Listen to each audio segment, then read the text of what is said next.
Face wash ಅರ್ಪಿಸುವ ನೀನಾ ನಾನಾ powered by Kashmir lion ಹನಿಗೆ ಸ್ವಾಗತ. ಅವ್ರನ್ನ ಚಾಲೆಂಜ್ ಕೊಟ್ಟರು ಹಳ್ಳಿಯವರು.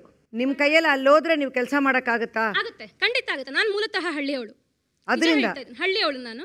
ಬಟ್ ಹಳ್ಳಿಯಿಂದ ಬಂದ್ರೂ ಸಿಟಿ ಲೈಫ್ ನಿಮಗೆ ಪ್ರಾಕ್ಟೀಸ್ ಆಗಿಬಿಟ್ಟಿದೆ. ಪ್ರಾಕ್ಟೀಸ್ ಆಗಿರೋದಕ್ಕಿಂತ ನಾನು ಅದನ್ನ ಇಷ್ಟಪಟ್ಟಿದ್ದೀನಿ. ಹಳ್ಳಿ ನನಗೆ ನಿಜ ಹೇಳ್ತಾ ಇದ್ದೀನಿ, ನನಗೆ ಇಷ್ಟ ಇಲ್ಲ. ಬಿಕಾಸ್ ಅಲ್ಲಿ ಬೇಸಿಕ್ ಫೆಸಿಲಿಟೀಸ್ ಇರಲ್ಲ. ಆಮೇಲೆ ಆ ವಯಸ್ಕರು ಹೇಳಿದ್ರು ನಾವು ಅನ್ನ ಕೊಡ್ತೀವಿ ಅನ್ನದಾತರು ಅಂತ. ಭತ್ತ ಬೆಳಿತಾರೆ ಹೊರತು ಭತ್ತನೇ ಅವ್ರು ಬೇಯಿಸ್ಕೊಂಡು ತಿನ್ನಕ್ಕಾಗಲ್ಲ. ಭತ್ತನ ಅಕ್ಕಿ ಮಾಡಬೇಕು. ಅಕ್ಕಿ ಮಾಡೋಕ್ಕೆ ಹಳ್ಳಿಗಳಲ್ಲೇ ಒಂಚೂರು ಡೆವಲಪ್ ಆಗಿರೋ ನಗರಕ್ಕೆ ಬರಬೇಕು. ಅಲ್ಲಿರೋ ಮೆಷಿನ್ಸಿಂದ ಮಾತ್ರ ಅವರು ಕನ್ವರ್ಟ್ ಮಾಡ್ಕೊಂಡು ಅನ್ನ ಮಾಡ್ತಾರೆ ಹೊರತು ಭತ್ತನೇ ಅವ್ರು ಬೇಯಿಸ್ಕೊಂಡು ತಿನ್ನಕ್ಕಾಗಲ್ಲ ಅಂತ ನಾನು ಹೇಳ್ತೀನಿ. ಅವರು ಹೇಳಿದ್ರು ನಾವು ಚಾಲೆಂಜ್ ಕೊಡ್ತೀವಿ, ಏನು ಬೇಕಾದ್ರೆ ಫೇಸ್ ಮಾಡ್ತೀವಿ ಅಂತ. ಕಾಂಪಿಟೇಟಿವ್ ವರ್ಡ್ ಇದು.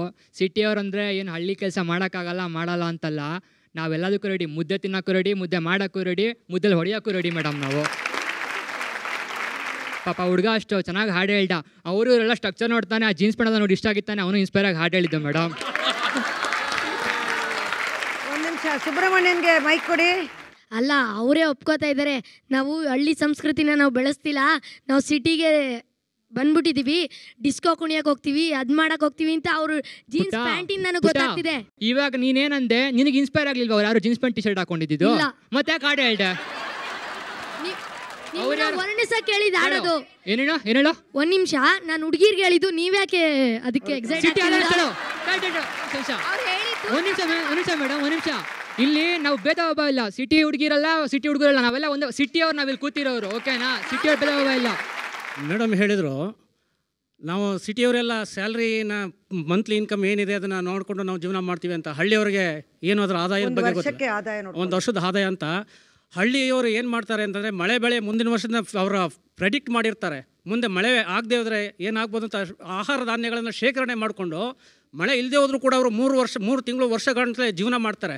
ಆದರೆ ಹಳ್ಳಿಯವರು, ಅದು ಸಿಟಿಯವರು, ಒಂದು ದಿನ ಏನಾದರೂ ಹಳ್ಳಿಯಿಂದ ಬೆಳೆದಂಥ ತರಕಾರಿ, ಹಾಲು ಏನು ಸರಬರಾಜು ಆಗಲಿಲ್ಲ ಅಂದರೆ ಅವ್ರ ಜೀವನ ಹೇಳಲಿಕ್ಕೆ ಹೇಳ್ತೀರೋದು.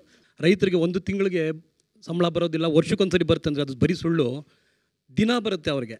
ಸಮಗ್ರ ಕೃಷಿ ಅಂತ ಒಂದಿದೆ, ಸಮಗ್ರ ಕೃಷಿ ಅಂತ ಇದೆ. ಅದರಲ್ಲಿ ಒಂದು ದಿನದ ವ್ಯವಸಾಯ ಮಾಡ್ಬೋದು, ಒಂದು ತಿಂಗಳ ವ್ಯವಸಾಯ ಬರುವಂಥ ಸಂಪಾದನೆ ಮಾಡ್ಕೋಬೋದು. ಹಾಲು ಇವನ್ನೆಲ್ಲ ಹೈನುಗಾರಿಕೆ ಮಾಡಿದರೆ ದಿನ ಅವ್ರಿಗೆ ಹಣ ಬರುತ್ತೆ ಮೇಡಮ್. ನಂತರ ತಿಂಗಳಿಗೆ ಬರುವಂಥದ್ದಿದೆ, 3 ತಿಂಗಳಿಗೆ ಬರುವಂಥದ್ದಿದೆ, ವರ್ಷಕ್ಕೆ ಬರುವಂಥದ್ದಿದೆ. ಮುಂದಿನ ಜನ್ರೇಷನ್ಗೂ ಬಿಟ್ಟು ಹೋಗುವಂಥ ತೇಗದ ಮರಗಳು, ಇಂಥ ಗಂಧದ ಮರಗಳಿಂದೆಲ್ಲ ಬಿಟ್ಟು ಹೋದರೆ ಅವರು ಮುಂದಿನ ಜನಾಂಗಕ್ಕೂ ಕೂಡ ಬಿಟ್ಟು ಹೋಗ್ತಾರೆ. ಇಂಥದ್ದೆಲ್ಲ ಹಳ್ಳಿಯಲ್ಲದ ನಿಮ್ಮ CPF ಅಲ್ಲಾಗಲಿ, ನಿಮ್ಮ PF ಅಲ್ಲಿ ನಿಮ್ಮ ಹಣಗಳು ಯಾವತ್ತೂ ಉಳಿಯಲ್ಲ. ನಿಮ್ಮ ATM ಅಲ್ಲಿ ಹೋಗಿ ನೋಡಿ, ತಿಂಗಳು ಕೊನೆಯಲ್ಲಿ 10, 15, 20 ರೂಪಾಯಿ ಮೇಲೆ ಇರೋದಿಲ್ಲ ಯಾರಿಗೂ. ಅದೇ ಒಬ್ಬ ಹಳ್ಳಿ ರೈತನ ಜೇಬಲ್ಲಿ ನೋಡಿ ತುಂಬಿರುತ್ತೆ ದುಡ್ಡು. ಅದು ನಿಮ್ಗೆ ಅದ್ರ ವಿಷಯ ಗೊತ್ತಿಲ್ಲ. ಅದೇ ಅಲ್ಲ, ಮಳೆ ಬರೋಕ್ಕೆ ಕಾರಣನೇ ಹಳ್ಳಿಯಲ್ಲಿ ಇರೋ ಈ ತೆಂಗಿನ ಗಿಡಗಳು, ಮರಗಳು. ಸಿಟಿ ಇರೋ ಕಾಂಕ್ರೀಟ್ ಅದ್ರ ಬಗ್ಗೆ ನಿಮಗೆ ಅವ್ರಿಗೆ ಗೊತ್ತಿರ್ಬೋದೆಲ್ಲ ಗೊತ್ತಿಲ್ಲ. ಗ್ಲೋಬಲ್ ವಾರ್ಮಿಂಗ್ ಆಗ್ತಿರೋದು ಅದರಿಂದ. ಹಾಗೆ ದಿನ ದುಡ್ಡು ಬರುತ್ತೆ ಹಾಲಿಂದು ಅಂತ. ಇವತ್ತು ಯಾರೇ ನೋಡಿ, ಯಾರ ಹತ್ರ ದೇಸಿ ತಳಿಗಳೆಲ್ಲ ಇರೋದೆಲ್ಲ ಕ್ರಾಸ್ ಮಾಡಿರೋ ಹಾಲಿಸ್ಟೈನ್ ಫೆಷಲ್ ಆ ಥರ ಅದು ಮಾಡಿದ್ಯಾರು ಅರ್ಬನ್ ಲ್ಯಾಬೊರೇಟರಿ ಸೈಂಟಿಸ್ಟ್ಗಳು. ನಿಮ್ಮ ಹಳ್ಳಿಯಿಂದ ಬಂದಿದ್ದಲ್ಲ, ಅದನ್ನ ಕ್ರಾಸ್ ಮಾಡಿ ಇವತ್ತು ಹೈಯೆಸ್ಟ್ ಹಾಲು ಕೊಡ್ತಾರೋ ಹಸುಗಳನ್ನೆಲ್ಲ ಕಂಡಿಡ್ದಿರೋದು ಯಾರು? ಅದೇ ವೆಟರ್ನರಿ ಕಾಲೇಜ್ ಸೈಂಟಿಸ್ಟ್ಗಳು ಹೊರತು ನೀವುಗಳಲ್ಲ.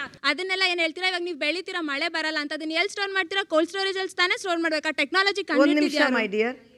ಇವ್ರು ಕಂಡಿಡಿಯೋದನ್ನೆಲ್ಲ ಅಲ್ಲಿ ಅವ್ರಿಗೋಸ್ಕರ ಕಂಡಿಡಿತಾ ಇದ್ದಾರೆ. ಇವರು ಅನ್ನೋ ಮೂಲಾನ ಇಲ್ಲದೆ ಇರೋವಾಗ ಇವ್ರು ಕಂಡಿಡಿಯೋದು ಯಾತಕ್ಕೆ ಬೇಕು? ಒಂದು ನಿಮಿಷ ಮರಿ ಹಿಂದೆ ಕೊಡು. ಹಳ್ಳಿಗಳಲ್ಲಿ ಇರುವಷ್ಟು HIV ಪೇಟೆಲಿಲ್ಲ. ಹೈಯೆಸ್ಟ್ HIV ರೇಟ್ ಇವತ್ತು ರಿಪೋರ್ಟ್ ಆಗಿರೋದು ಸಿಟಿಗಳಲ್ಲಿ, ಹಳ್ಳಿಗಳಲ್ಲ ಮೇಡಮ್. ಹಳ್ಳಿಗಳಲ್ಲಿ ಇವತ್ತಿಗೂ ವ್ಯಾಲ್ಯೂಸ್ ಇದೆ. ಮಾತಾಡಕ್ ಬಿಡಿ. ಹಳ್ಳಿ ಜನಗಳಿಗೆ HIV ಬಂದದ್ದು ಸಿಟಿಗೆ ಬಂದೇನೆ ಹೊರತು ಅವ್ರು ಇಲ್ಲಿ ಏನೋ ವ್ಯವಸಾಯಕ್ಕೆ ಏನೋ ಮಾರಲಿಕ್ಕೆ ಕೊಂಡ್ಕೊಳ್ಳೋಕೆ ಬಂದಾಗ ಬಂತೆ ಹೊರತು ಯಾರಿಗೆ ಸುಳ್ಳಲ್ಲ. ಯಾರ್ದು ಡಾಕ್ಯುಮೆಂಟ್ಸ್ ಇದೆಯಾ ನಿಮ್ಮಲ್ಲಿ? ಎಲ್ಲಿಂದ HIV ಬಂತು ಗೊತ್ತಾ? HIV ಬಂದದ್ದಾದ್ರೆ ಯಾವ ಮೂಲದಿಂದ ಬಂತು ಗೊತ್ತಾ ನಿಮಗೆ? HIV ಬಗ್ಗೆ ಎಷ್ಟು ಗೊತ್ತು? ಇಲ್ಲದ ಅಪಾದನ ಹೊರಸ್ಬಿಡಿ. ಹಳ್ಳಿಯಲ್ಲಿ HIV ಇಲ್ಲ.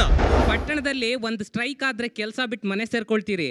ಆದ್ರೆ ಹಳ್ಳಿನಲ್ಲಿ ಮಳೆ ಬರಲಿ, ಬಿಸಿಲಿರ್ಲಿ, ದುಡಿಮೆಯನ್ನು ನಂಬಿ ದೈವವೇ ದುಡಿಮೆ ಅಂತ ಹೇಳ್ಬಿಟ್ಟು ಕೆಲಸ ಮಾಡ್ತಾರೆ. ಕೆಲಸ ಮಾಡಿ ದೇಶಕ್ಕೆ ಅನ್ನ ಕೊಡ್ತಾರೆ. ಅದಕ್ಕೆ ಲಾಲ್ ಬಹದ್ದೂರ್ ಶಾಸ್ತ್ರಿ ಹೇಳಿದ್ರು, ಜೈ ಜವಾನ್ ಜೈ ಕಿಸಾನ್ ಅಂತ. ಜೈ ಕಂಪ್ಯೂಟರ್ ಅಂತ ಈಗ ಹೇಳೋಣ ಸರ್, ಏನ್ ತಪ್ಪಿದೆ?